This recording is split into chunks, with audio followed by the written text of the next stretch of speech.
an old guy by Reddit standards. Retired. Coffee goes cold before I remember to drink it. I don't usually post, but some stories don't let you stay quiet, especially when you've lived long enough to recognize a pattern when you see one. Back in the early 2000s, Jeffrey Epstein's name floated around like a rumor you weren't supposed to repeat. He was rich in a way that didn't make sense, connected in a way that made people uncomfortable, and protected in a way that felt unnatural. Court records and reporting later made it clear he was accused, again and again, of exploiting underage girls, not women with power. Girls without it, vulnerable, trusting, disposable, in his mind. What always struck me wasn't just the crimes themselves. It was the silence afterward. Girls came forward, names were written down, statements were taken, and then those girls seemed to vanish from the public eye. Not literally gone, but erased. Settlements, sealed files, non-disclosure agreements. The kind of legal paper that doesn't heal pain, it just hides it. Epstein's houses were famous. Mansions with too many rooms, too many exits, too many locked doors. Staff saw things they didn't understand. Neighbors noticed young faces coming and going. Pilots logged flights that raised eyebrows. And still, for years, nothing happened. Or worse things happened, then quietly unhappened. Here's where age teaches you something important. When people believe they are untouchable long enough, they stop being careful. They write emails they shouldn't. They keep records they assume no one will ever see. They talk too freely to people they think are loyal. Nature has a funny way of correcting arrogance, not with thunder or lightning, but with time. As investigations grew and journalists refused to let the story die, emails and documents began to surface. Not rumors, not gossip. Written words, schedules, contacts, patterns, the kind of paper trail that doesn't shout but whispers the same truth over and over until it can't be ignored. Those emails didn't appear because of revenge in the movie sense. They appeared because truth has patience, because lies require constant effort, and truth only needs one crack to get through. For years, Epstein controlled the rooms. In the end, the rooms started talking, and once they did, the silence that protected him began to collapse. By the time you reach your 60s, you learn that secrets don't really disappear. They just wait for the right moment to resurface. What happened next with Epstein felt less like a sudden expose and more like gravity finally doing its job.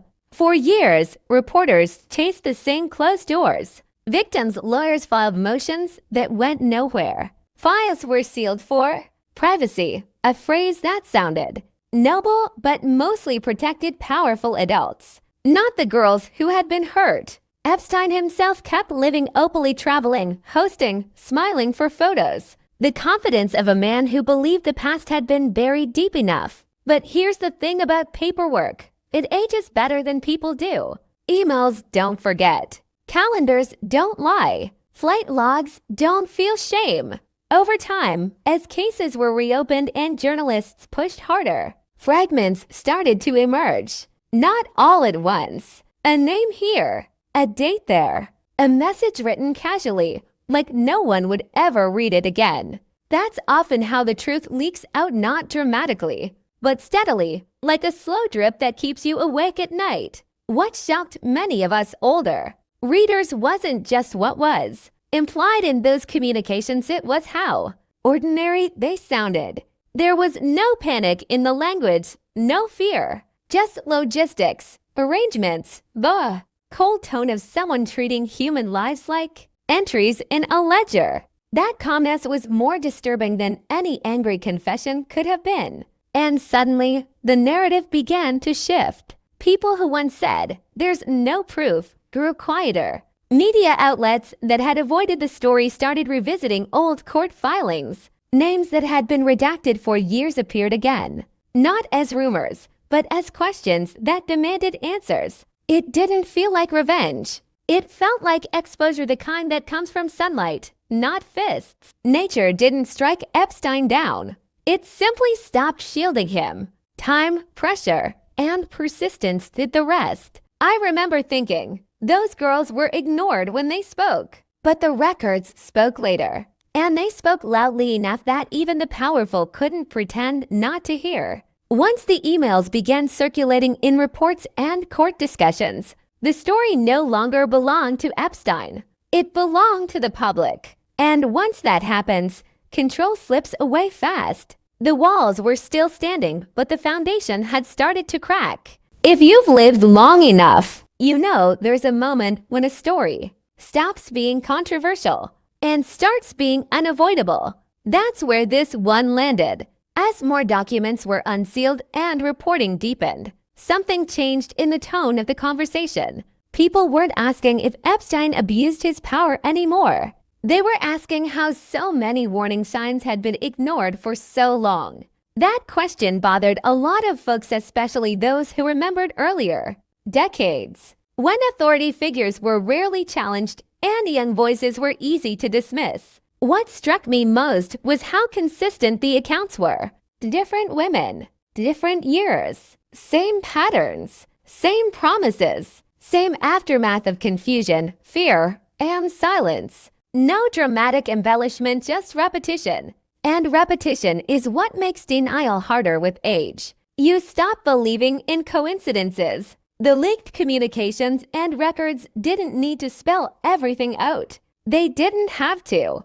Anyone who's raised kids or grandkids could read between the lines. The casual references, the scheduling, the assumption that everything would remain private forever. It painted a picture of entitlement that only grows when no one pushes back. Meanwhile, the public mood shifted. Journalists who had once been warned off the story now compared notes. Editors realized readers weren't. Tired of hearing about Epstein, they were angry they hadn't heard more sooner. Old interviews were re-examined. Settlements that once seemed like endings were recognized as pauses. And something else happened, quietly but powerfully. People started believing the victims without asking them to perform their pain. No more "why didn't you speak sooner?" No more "why were you there?" Those questions felt outdated, like relics from a time when blame was easier than responsibility. For an older audience like me, it felt overdue.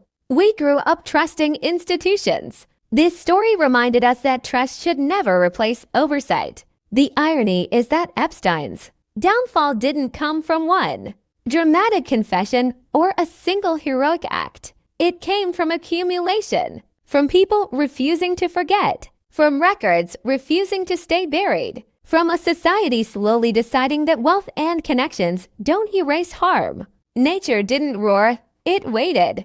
And by the time Epstein realized the silence had turned against him, it was already too late to control the narrative. The truth had learned how to travel without him. There's an old saying my father used to repeat: "What protects you today may betray you tomorrow." That idea hung heavy over everything that followed. As the case drew more attention, the very systems that had once insulated Epstein began to unravel under scrutiny. Legal agreements that were meant to close the book were reopened. Sealed records were challenged. Judges, under public pressure, began asking why so much had been hidden in the first place. It wasn't about revenge anymore, it was about accountability. And that's a word that carries weight with age. For years, Epstein's defense wasn't innocence. It was complexity. Too many lawyers, too many jurisdictions, too many powerful acquaintances hovering just out of frame. That kind of protection works only when people agree to look away. Once they stop, it becomes a liability.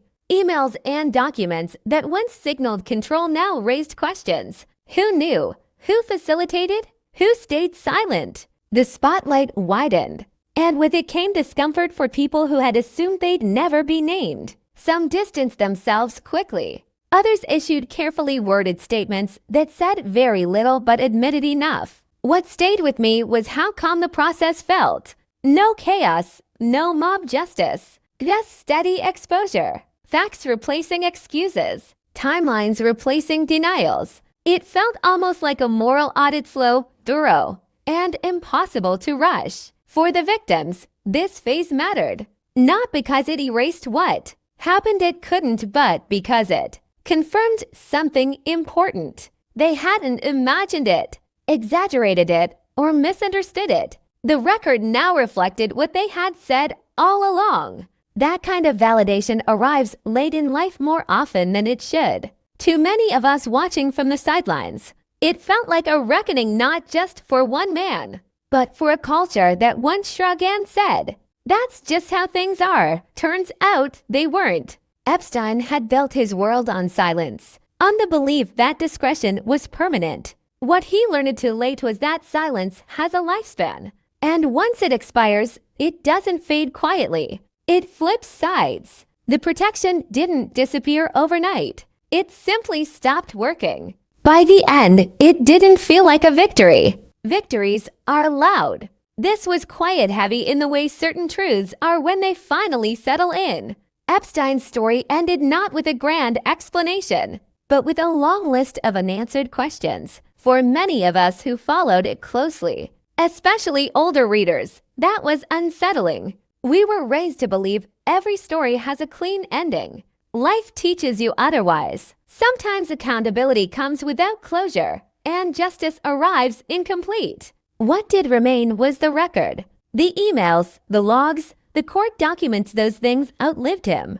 They became a permanent reminder that power without scrutiny rots, and that harm doesn't disappear just because it's hidden behind money or lawyers. The paper trail told a story that could no longer be dismissed as rumor or misunderstanding. It sat there cold and factual, daring anyone to deny it. For the victims, the ending wasn't about punishment. It was about acknowledgement, about the world finally saying, "We see what happened, and we believe you." That matters more than people realize, especially when you've spent years being doubted or ignored. For the rest of us, it served as a warning. Evil doesn't always look dramatic. Sometimes it looks polite, organized, well-connected, hides in routines and paperwork and smiles for cameras. And it survives not because it's strong, but because people are tired, distracted, or afraid to look too closely.